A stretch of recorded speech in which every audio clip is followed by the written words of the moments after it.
Lo que estás a punto de escuchar no es ficción. Es un relato real que expone la parte más oscura del ser humano.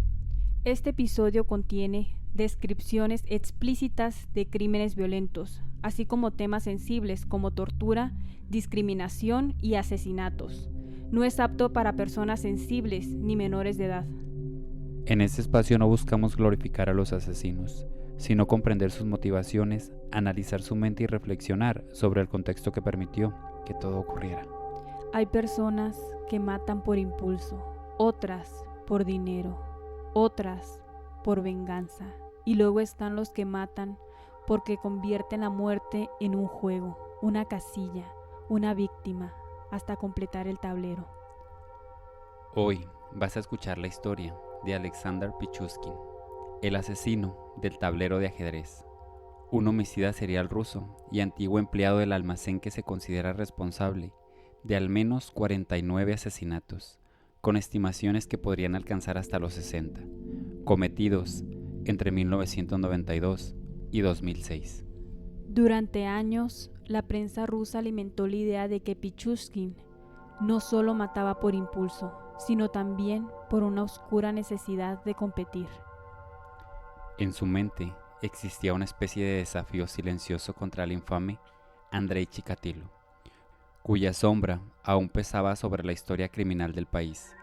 Superarlo parecía convertirse en una obsesión. En algún momento llegó a confesar que tenía un objetivo claro: 64 víctimas, tantas como casillas tiene un tablero de ajedrez. Cada asesinato, como un movimiento calculado en una partida macabra. Sin embargo, con el tiempo sus propias palabras cambiaron. Terminó admitiendo que aquella cifra no era un límite real, que de no haber sido detenido habría continuado matando sin fin, como si el juego nunca hubiera tenido intención de terminar. Alexander nació el 9 de abril de 1974, en Oblast de Moscú. Creció allí junto a su madre, Natalia, su hermanastra menor y el esposo de ella y su hijo, todos hacinados en un pequeño apartamento de 2 habitaciones, ubicado en el 5º piso. En sus primeros años, era recordado como un niño sociable y abierto. Pero esta etapa cambió bruscamente tras un accidente. Cayó de espaldas de un columpio, y en el rebote el asiento lo golpeó con fuerza en la frente. Desde entonces, algo en él parecía alterarse. Especialistas han sugerido que el impacto pudo haber afectado su corteza frontal, una zona clave en el control de los impulsos y la regulación de la conducta.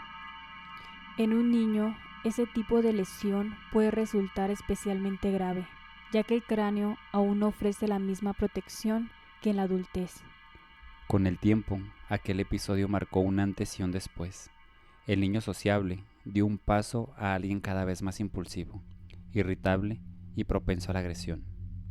A raíz de su comportamiento, cada vez más problemático, su madre tomó la decisión de sacarlo de la escuela regular y trasladarlo a una institución para niños con dificultades de aprendizaje. Antes de ese cambio, Pichuskin ya era objeto de constantes burlas y agresiones por parte de otros alumnos, quienes lo humillaban tanto físicamente como verbalmente, marcándolo con insultos que terminaron por calar en lo hondo.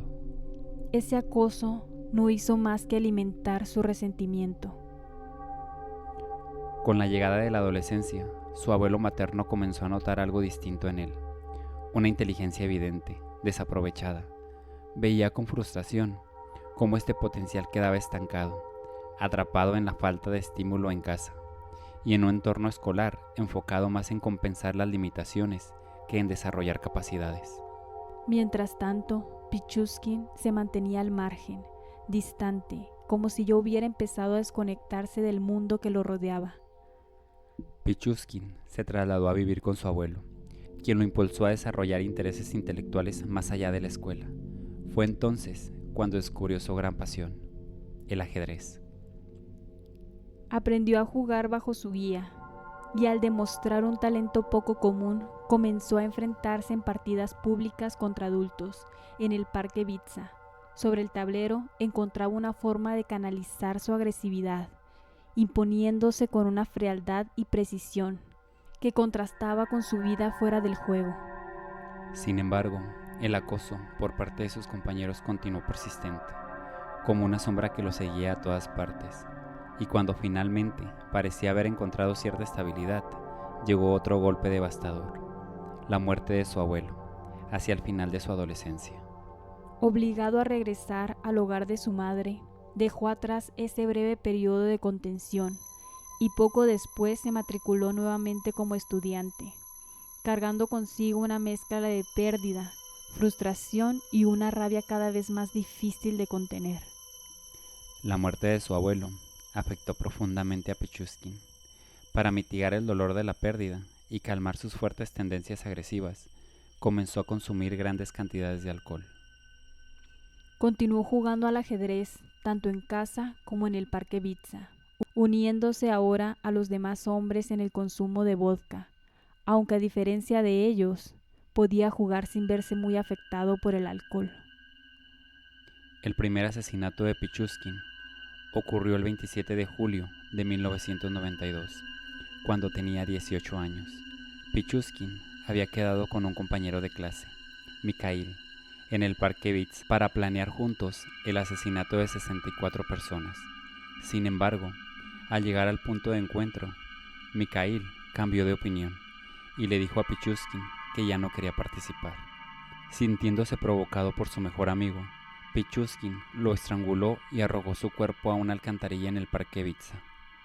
Tras la desaparición de Mikhail, la policía de Moscú inició una investigación encabezada por el investigador principal Andrei Supronenko. Los testimonios recopilados apuntaban que la víctima había sido vista por última vez en compañía de Pichuskin, caminando en dirección al parque. El 30 de julio, Pichuskin fue detenido en la casa de su madre y trasladado a una comisaría para ser interrogado. Durante el interrogatorio admitió haberse reunido con Mikhail el día de su desaparición, pero aseguró que lo había dejado con vida en el parque. Sin pruebas que lo vincularan directamente con el caso, las autoridades no tuvieron más opciones que dejarlo en libertad. Interrumpió sus asesinatos durante varios años, hasta que en 1996 Rusia estableció una moratoria a la pena de muerte. Fue entonces cuando algo volvió a encenderse en él, reavivando su impulso de matar. El 17 de mayo de 2001, Pichuskin se encontraba en el Parque Vitsa, jugando una partida de ajedrez con un hombre de 52 años, llamado Yevgeny Pronin. Al terminar el juego lo invitó a caminar, explicándole que era el aniversario de la muerte de su perro y que quería visitar su tumba dentro del parque. Pronin accedió y lo siguió hasta una zona apartada. Allí, Pichuskin sacó una botella de vodka y le ofreció un trago. Ambos brindaron por el animal, pero en ese momento la situación cambió abruptamente. Pichuskin golpeó a Pronin en la cabeza con la botella. Cuando la víctima ya había muerto, Pichuskin llevó el cuerpo hasta un pozo cercano y lo arrojó dentro. Entre mayo del 2001 y septiembre de 2005, llevó a cabo una serie de ataques contra 36 víctimas, de las cuales 3 lograron sobrevivir. Su objetivo eran principalmente personas sin hogar, de edad avanzada que frecuentaban el Parque Vitsa. Su método era repetitivo. Se acercaba a ellas con una aparente normalidad. Les ofrecía compartir una botella de vodka y tras ganarse su confianza, los atacaba. Generalmente lo hacía golpeándolos en la parte posterior del cráneo con un martillo o una botella, aunque en algunos casos también se le atribuye haberlos arrojado a canales de aguas residuales para provocar su muerte por ahogamiento. En ciertos casos, después de los ataques, dejaba lo que algunos describieron como una especie de firma, colocando palos o una botella de vodka vacía atravesando en el cráneo de la víctima. En junio del 2006, invitó a dar un paseo a su compañera de trabajo de 36 años, Marina Moskaliova. Aunque ella desconfiaba de él, finalmente aceptó acompañarlo.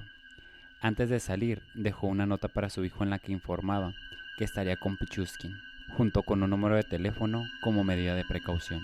Más tarde, al ser interrogado sobre por qué había cometido ese último asesinato, aún siendo consciente del riesgo de ser atrapado, respondió que fue una especie de suicidio, afirmando que en ese momento estaba gravemente deprimido y que simplemente ya no podía continuar. El 14 de junio de 2006, el cuerpo de Marina fue hallado en el Parque Vitsa, presentando las lesiones características asociadas por los ataques de Pichuskin. Entre sus pertenencias se encontró un billete del metro de Moscú, lo que permitió a las autoridades rastrear sus últimos movimientos. Al revisar las grabaciones de las cámaras de vigilancia del sistema del metro, los investigadores lograron identificarla caminando por un andén junto a Pichuskin, pocas horas antes de su muerte.